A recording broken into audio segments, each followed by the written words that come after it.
안녕하세요. 그림 읽기입니다. 자, 대통령의 쉬운 수능 발언 이후 후폭풍이 이어지고 있습니다. 자, 만평도 계속 나오는 걸 보면은 이건 작은 일이 아닌가 봐요. 자, 한국기자협회 성철수 화백 주간 만평입니다. 15일 대통령의 쉬운 수능 발언 이후 교육부 장관의 기자회견이 있었죠. 학교 학생이 난리가 나니까 해명이라고 한 말에 다시 또 난리가 나고 입시 담당 공무원들 경질되고 교육부 장관 경고 먹고 수능 출제 기간 감사하고 여당이 또 이걸 무마하겠다고 학원 일타 강사들 들쑤시고 아주 난립니다. 이런 걸 이제 점입가경이라고 하죠. 만평은 이런 사태의 분위기 전반을 간단한 비유로 보여줍니다. 대통령이 기름통 하나를 잘못 건드렸다가 손이 대어서 와들짝 놀라서 거품을 물고 내빼고 있어요. 기름통은 교육정책, 수능을 의미합니다. 자, 기름통을 받들고 있던 공무원도 깜짝 놀라고 교육 현장은 이 기름통에서 뿌린 기름, 그러니까 발언 논란 때문에 활활 타고 있습니다. 자, 흐릿하게 공기원근법으로 그려넣은 학생들, 머리를 쥐어뜯으면서 혼란스러워하고 있고 걱정스러운 얼굴로 대통령을 보고 있죠. 이렇게 흐릿하게 몇 가지 요소들만 이렇게 뭉갰는데 주제는 더 또렷하게 살고 그림 전체에 생동감은 넘칩니다. 이게 실제 그림을 그려보면 자기가 그린 거 이렇게 뭉개는 게 쉽지가 않거든요. 그리고 오른쪽 아래 다른 기름통들이 널브러져 있습니다. 만 5세 조기 입학, 주 69시간. 이전에 대통령이 잘못 건드렸다가 난리가 났던 비슷한 사례들을 비유하죠. 자, 민중의 소리 최민만평입니다. 한 아저씨, 윤 대통령이죠. 공부하고 있는 학생을 붙들고 협박하고 있어요. 내가 입시지옥에서 해방시켜줄게 라고 하면서 한 손에는 킬러 문항 배제라는 총을 들고 있고 다른 한 손에는 사교육 카르텔 혁파라는 몽둥이를 들고 있습니다. 킬러 문항이라는 건 수능 수학이나 국어, 특히 이제 국어에 진짜 말도 안 되게 어려운 문제가 두세 문제 나오는데 그거 없애겠다는 거예요. 근데 이게 피상적으로 간단치 않은 게 지난 10년간 수능은 계속 과목을 축소하고 영어는 절대평가로 바뀌고 이러면서 학생 부담을 더는 방향으로 발전했고 그 과정에서 시험 변별력을 확보하려고 자연스럽게 이런 문제들이 발생한 거거든요. 수능에 대한 부담은 줄어들었지만 좋은 대학 보내고 가고 싶은 학부모 학생 욕망은 그대로예요. 그러면은 시험 난이도를 안 올리면 만점자 속출하고 누가 공부 잘하나 가려내자는 시험의 기능 자체가 의미가 없어지거든요. 그러면 대학이 수능을 신뢰 안 하고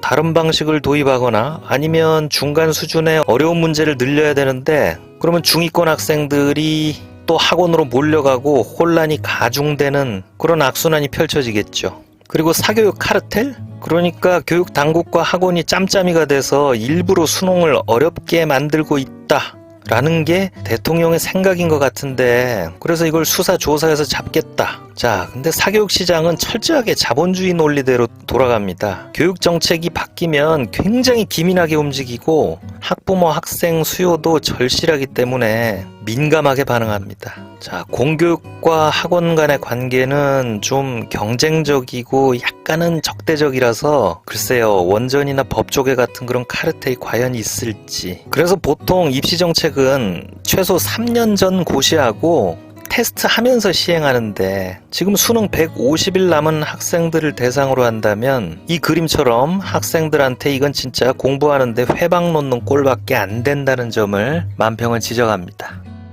자, 한겨레 그림판 권범철 화백님의 22일자 만평입니다. 그림 보시면 문 밖에서 사교육을 단속하고 때려잡겠다고 뛰고 있는 윤 대통령이 보입니다. 그런데 집안에서 식사 중인 학생은 뭐 하는 거야? 하고 당혹스러운 얼굴이고 학부모는 신문을 보면서 학원을 더 늘려야 하나 라고 고민 중입니다. 대통령의 사교육 단속과는 전혀 다른 반응이죠. 자, 근데 이제 신문에는 자사고, 외고, 국제고, 존치, 성취도 평가 강화라고 쓰여 있습니다. 자사고, 외고, 국제고 그냥 묶어서 특목고라고 하는데 여기 보내려고 공부 좀 잘하는 중학생들 사교육비가 어마어마합니다. 조금만 큰 학원이면 특목고반 다 있고 수강료가 보통 학원의 두세 배는 기본이에요. 근데 사교육비 잡겠다는 정부는 사학재단 이익 보장하고 눈치 보느라고 특목고 축소한다는 이전 정부의 기존 방침 폐기하고 존치를 선택했습니다. 성취도 평가라는 건 학교 중간기말고사 말고 국가에서 학생들 평가하는 시험인데, 이전 정부에서는 학생들 부담 줄인다고 자꾸 줄여서 현재 초6, 중3, 고2만 보고 있어요. 근데 이걸 강화해서 초3부터 고2까지 전 학년으로 다시 확대하겠다고 하죠. 여러분, 결국에 학생들이 학원으로 가서 돈을 쓰는 이유는 사실 시험 점수 때문이에요. 시험 점수 개판되면 부모 애들 귀 잡고 끌고 학원으로 가거든요. 적어도 사교육비 줄이겠다면 성취도 평가는 줄이는 게 맞습니다.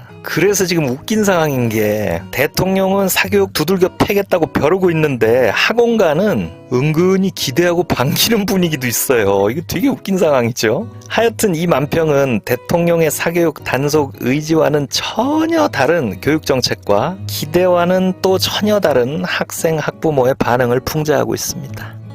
자, 국제신문 그림창의 서상균 화백님의 21자 만평입니다. 제목은 국익 패션. 자, 이 그림은 교육 문제는 아니고요, 외교 문제를 다룹니다. 색감이 참 이쁘죠. 그리고 만평은 보통 인물화인 경우가 많을 수밖에 없죠. 주로 정치인들의 행위를 소재로 하니까. 근데 이 서상균 화백 만평은 상징성이 강한 사물들을 정물화처럼 이렇게 놓는 만평을 많이 그리십니다. 자, 그림 보시면은 중국풍의 녹색 반팔 셔츠와 파란색 하와이안 셔츠라고 하나요? 어쨌든 이거 둘 다 따뜻한 날씨에 입는 옷이고 미국과 중국의 따뜻한 대화 분위기를 의미합니다.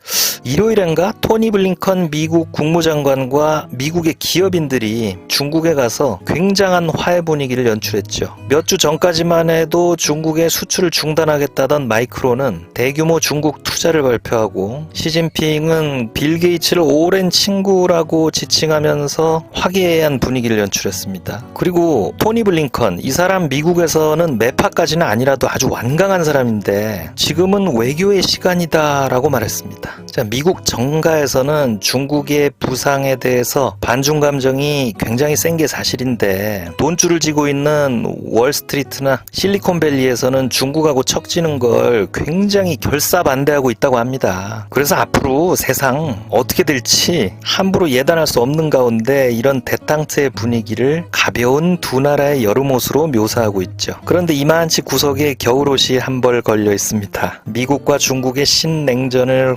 확신하고 미국 편중 외교에 그냥 풀 베팅한 우리 정부의 뻘쭘한 입장을 점점 따뜻해지는 국제정세에 겨울옷을 준비하고 왕따 당하고 있는, 그리고 이게 트렌드 아니야? 라고 바보 같은 입장이 되어버린 상황을 표현하고 있습니다.